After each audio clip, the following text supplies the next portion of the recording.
Your voice, your opinion, your community. Fact TV, free speech protected.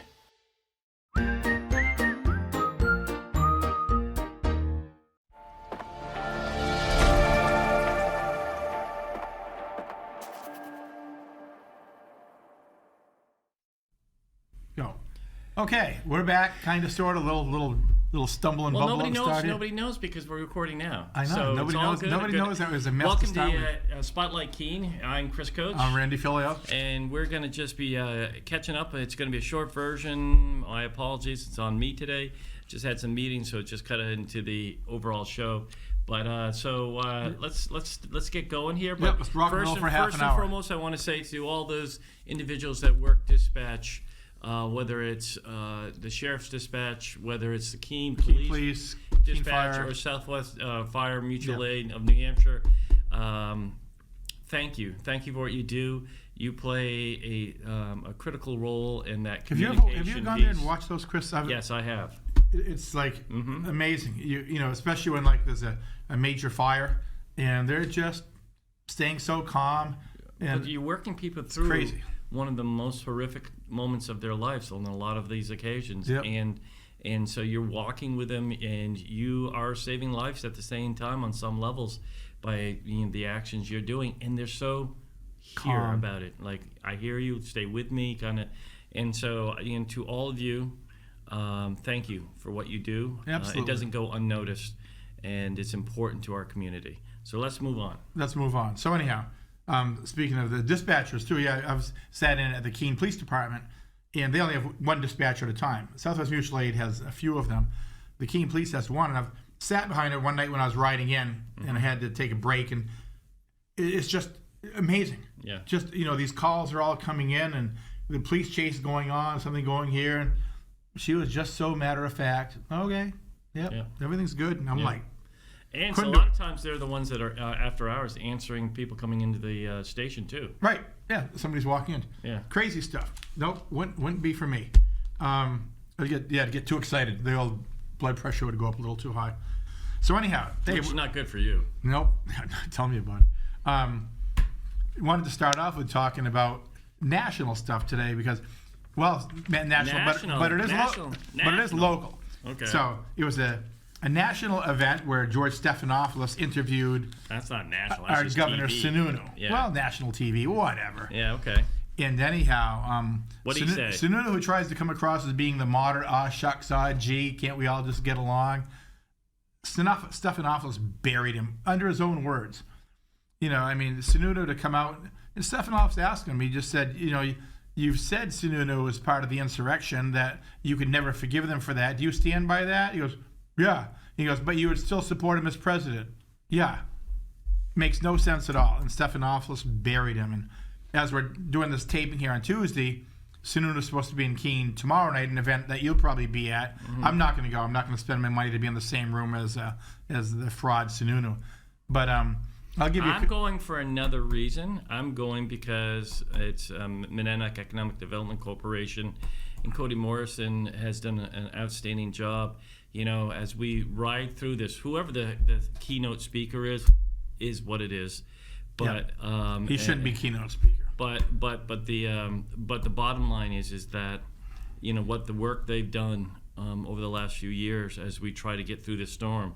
I applaud Southwest Regional Planning Commission, Monadnock Economic Development Corporation, and the Monadnock Collaborative for Chamber of Commerce for what they're doing, because it's all of them combined. Yep. Is making a difference for our community, and it's one of the reasons why we, while others are struggling, it's not that we're not struggling, but we have a better fighting chance because of what everybody's doing out here.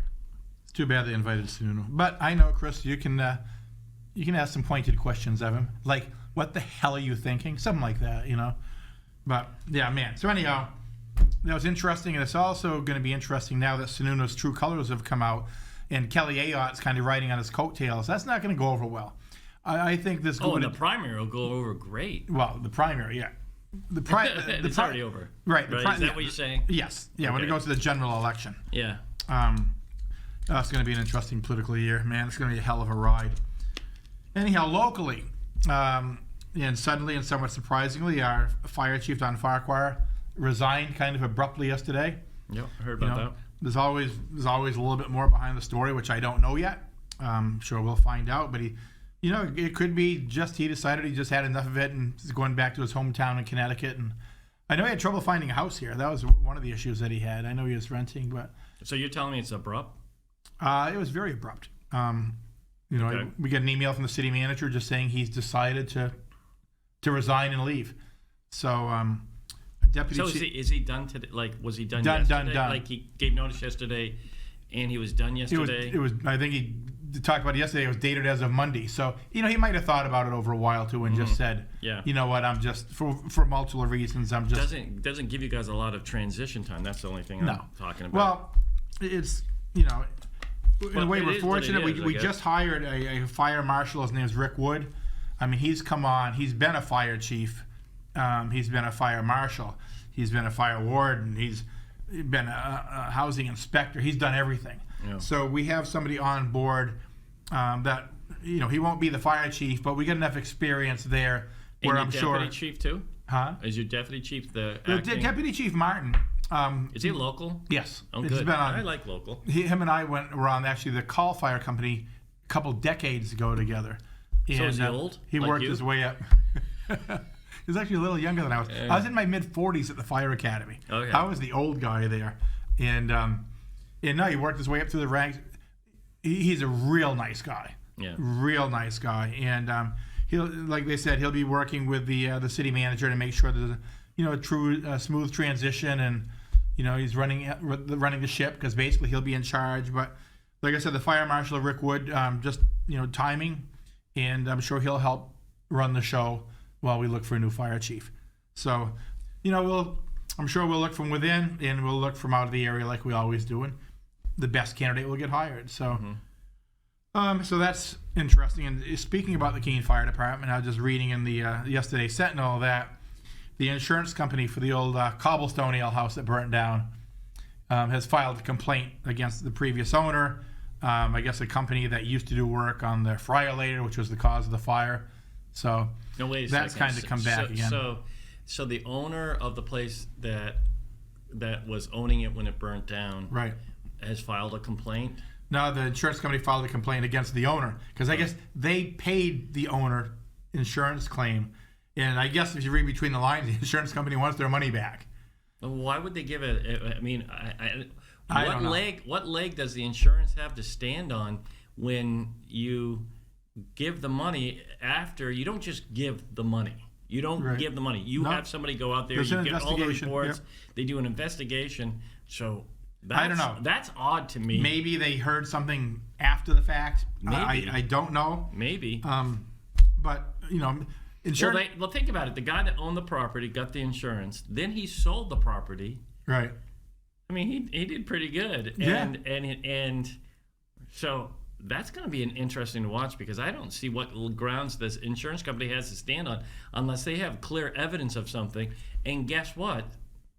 That may have a reflection back to the city because Don't know. Because if he's going to, I mean, are they? Wow, where are they going with it? I have no idea. That's interesting. Well, when you think about it, insurance companies really are lawyers. So it's going to be a bunch of lawyers going after other lawyers. I don't know where this came from. I just happened to read about it. I mean, the city wasn't notified. This was, at this point, it doesn't involve the city. But I know, obviously, the fire department does inspections there. And the report that I got was they were up to date on inspections. So I really don't know. The insurance company obviously heard something from somebody. But the fire relator's the thing that caused the fire? Right. Yeah. And how that happened? Don't know. I'll never forget the video of that. Oh, there were incredible. people in the bar, smoke bellowing out, and they're just talking away, just nothing's happening. That was incredible. And then the place burns down. Yeah. I mean, it's like... And the fire alarm was going off in the background. Yeah. And they're still sitting there trying to finish their beer. Yeah. I'm like, that number at 911, somebody might want to call that number at this point. That was crazy. The video's still on YouTube, too. That's nuts. Yeah, it's on fire. I haven't finished my beer yet. Yeah. Priorities, Yeah. So anyhow, that's in the news, and Yeah, I'm sure it'll work its way back around, because when insurance companies get involved and start, going after money, Yeah, interesting. and I'm just assuming that we'll probably hear something. Right? So We'll see. So it's probably too early to say this, but what's the next step? Will you guys create a national search for the fire chief? More than likely, yeah. Yeah, this is when How long was Chief Howard here? oh well, he was a career firefighter for Keene. Understood, but how long was he chief? A few years. I think it was just a few years. Because Gary Lemmer was before him, and he was here for a little bit. Yeah. And once Because you've had two chiefs that have left rather quickly. Am I wrong? No. Howard, and once again, Howard had been here his whole career, and So this was like a finishing point it was for just him. it was just time. He had just had enough. And when Farquhar was hired, he wasn't hired to be chief. He came up as a deputy chief. Correct. And Howard retired, and he just happened to be right there. And there was a whole inspections thing going on where they needed to get updated equipment for inspections, and you're just the right person at the right time.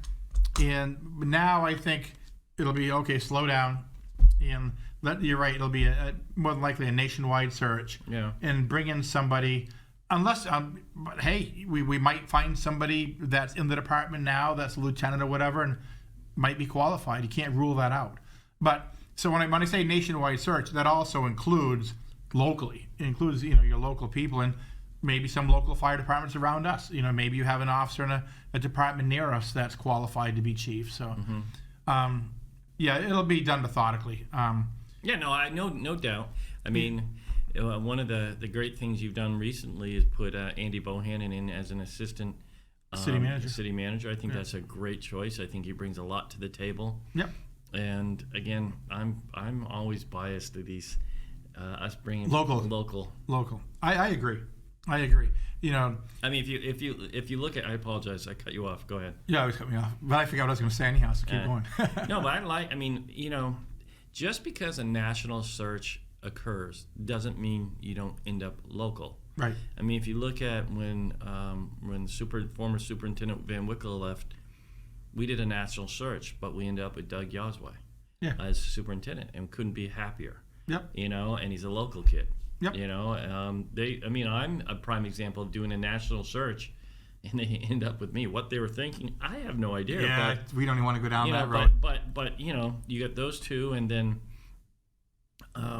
there's others that we've gone out and we've stayed local just because that was the best choice to move forward. So I'm not saying that you have somebody that could step into that is local, Martin or whoever it is, but it will be interesting to see how it all plays out. Yep. I mean, if you look at the Keene Police, it's been in-house for quite a while, and of course now it's just hard to find officers anyhow. But the police department, and they know Keene. You're a police officer coming up through the ranks, and Keene. And once you make it to that point where you're going to be a lieutenant, captain, and then chief, you really know your stuff and you really know your city. Is there any captains that could step into that role? I don't know. Yeah. I don't know at this point. There's been a lot of transition through the years of people moving up. I don't know. And like I said, there'll be a search committee, and that's always good about it too. You just don't go out with one person and say, hey, this person looks good. Yeah. There'll be a search committee, and you'll have more than one set of eyes and ears, doing the hiring. So I'm sure this one will be done very methodical. And things change over the years. As we saw in the last couple of years when they talk about inspections had fallen behind and the equipment was a little antiquated. And that's what, Don Farquhar did a good job upgrading all of that. And I think whoever the chief is that comes in next, Don Farquhar did a good job setting that part of it up. Mm-hmm. So I wish him well. He's going back home. Sometimes going home is what you need. Yeah. Go back to familiar, green pastures. Just to have that on the 2.5 years where he's been away from his family. I mean, every other weekend, I think it was that he would his wife would come up here. I talked to him about it at one point, and they were looking at, and the last I talked to him, which was, about this issue was when we were doing the charity fundraiser for MoCo Arts, and we got into a discussion about It's like, yeah, he's trying to see if there's a, house that would fit just right, and it's just interesting. Housing, once again, housing is tough.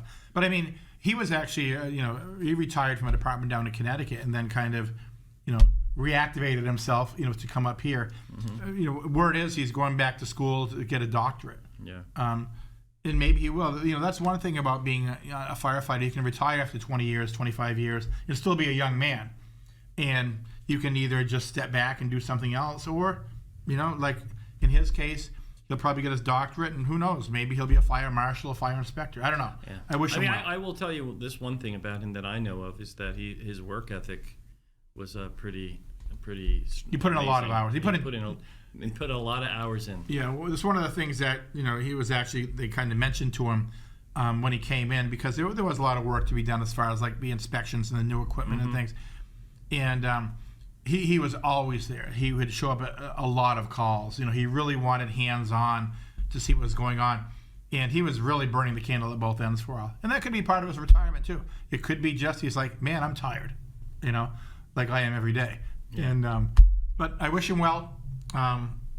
Onward we go. Yeah. Fire department's well trained. They're very professional. They've had their hiccups and their bumps in the road, but it'll work out fine. So yeah, Rick Wood's he's on board now. Like I said, he's a fire marshal, but he's also done code enforcement. He'll be overseeing the code enforcement of the fire department and of inspections on the 4th floor. They will both. Where will he be stationed at? City Hall. City Hall? Yeah. Okay. And, that's one of the complaints that's gone on for a long time, that you had fire code and then you had building code. So and they were two separate people. Yeah. Now it goes to one person. It'll smooth the process. Do you bring the code people over there too from the fire side?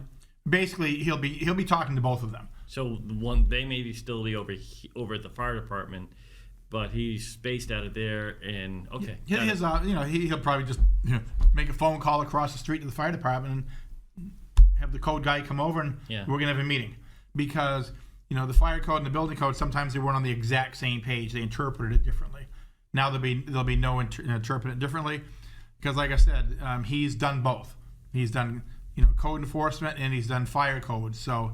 Well, I think it's a smart move, as in, you talk to developers, and developers have clearly said through the years, can they be on the same page? Yeah, they said Keene's a tough place to do business. Can they be on the same page? Yep. And I know Med Kapitsky did a lot of trying to bring that together too. So maybe they're heading in the right direction. And you had people at code enforcement at City Hall and fire code. They both came up through the ranks.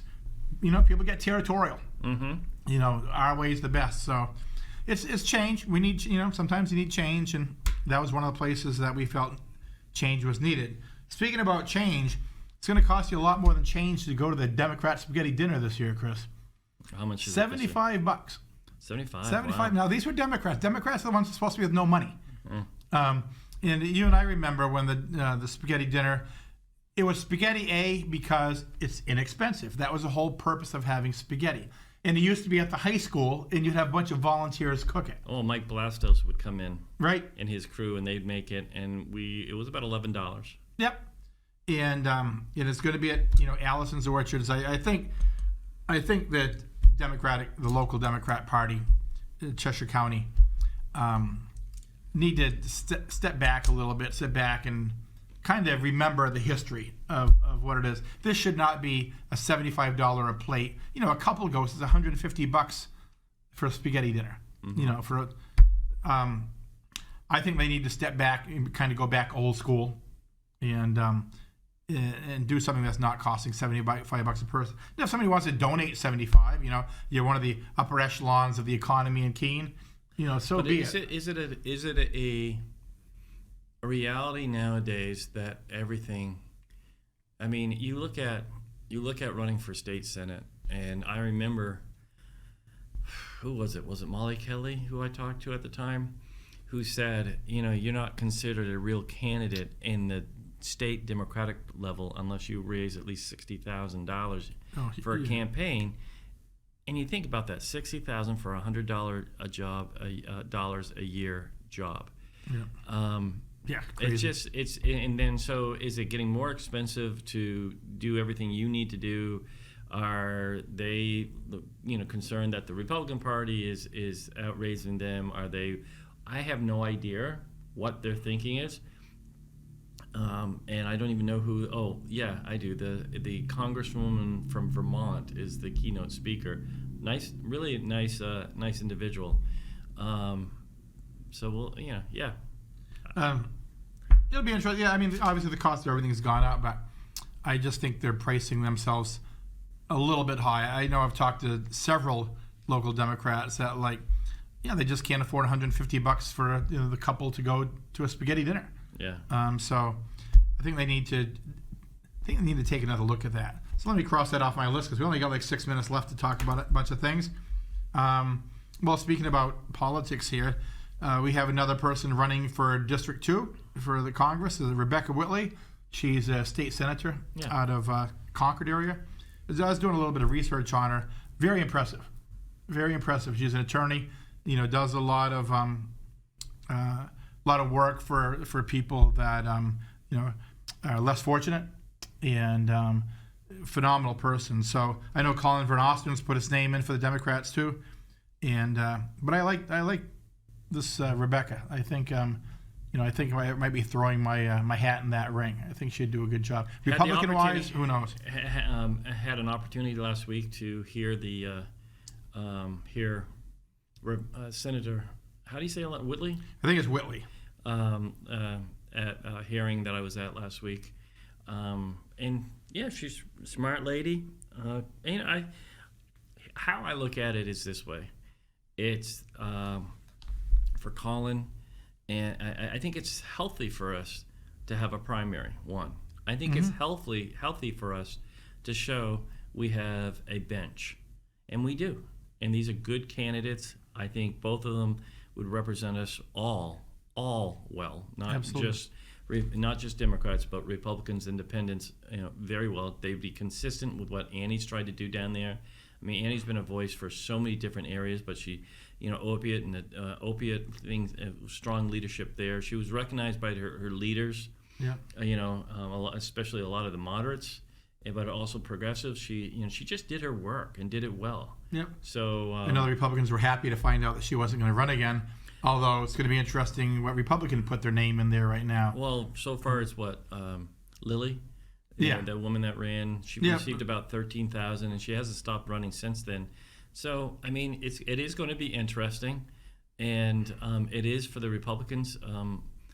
It's a weird thing because you have to run here. No, you have to run here. Then you have to run here. Right, you got to bring it back to center. Does it what you're doing over here damage you when you get to here? So it will be interesting. See if the former mayor decides to put his hat back in, and whoever else. Going to be big money in that campaign. Yeah, you talk about money. It's all stupid money. Oh, it's all of it's very stupid money. All of it's stupid, but it will be. I'll wait to see. It's going to be a volatile election. I'll wait to see. But it's nice to know that the Democrats have two good candidates, two nice people, two strong candidates, and that the legacy of Congress Custer could be carried on by their work. Absolutely. Then you got the gubernatorial race. Yeah. I mean, it's going to be isn't that weird? Hell of a year for politics. Somebody could go like this all the way. Some people. I mean, but it's former Senator Kelly Ayotte is, and I know there's others in the race, but from what I'm hearing from she's the chosen one. That she's the one. Morse, I know, is running too. Former Speaker, Senate President, but that's what when I was in Concord, that's what I heard last week. She's the chosen one, right? And then you have on this well, she's Sununu's on the other side. On the other side, you have you have the mayor of Manchester, Joyce Craig, and then you have Cindy Warmington. Right. Again, two good candidates, and it will be interesting to see. All of it's going to be interesting to see. It's the other big thing is candidates. For the House and Senate now.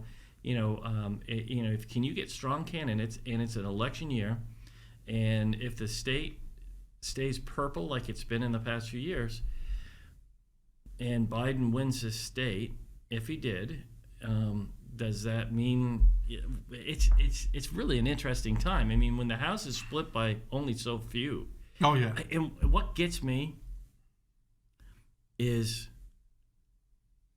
I can't believe on the federal level or state level why they haven't come out and the moderates taken hold of an opportunity to garner more people together to push legislation through, bipartisan. I don't understand it unless they're just afraid of getting challenged in a primary, so they just stick all together.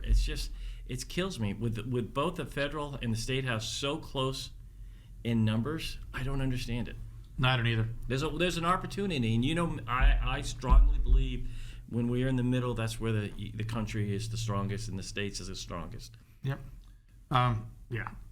It'll be so interesting. Like you just said, at all the levels. The state rep, state senate. Now we got a congressional race. Yeah. President. Governor. It's like, wow. Yeah. I'm glad. I'm glad I'm not running for anything this year. Sit back and watch the show, because it's going to be crazy. And as you said, crazy money. Yeah. Crazy money is going to be spent for this. I got a question for you. I have an answer. School. I bet you don't. What does the school district do for power? Do they have a contract that is with a Freedom Energy or something like that, like a 3-year type, locked in rate or something like that? Do they have something different? They do, but I'll have to get back to the exact, because power. I remember that was being talked about the power issue at one of the meetings that I was at. I will have that for you next week, and I'll get a breakdown on all of that. Yeah. About the power agreement. Okay. And the contracts with oil companies, and I'll get that for next week. Are we almost out of time already? Well, we got a mini show here this week, so I want to thank everybody for listening in. We apologize. We'll be back with a regular show. We'll do next a full week, hour next week, and we'll talk to you next week. Have a great week, guys.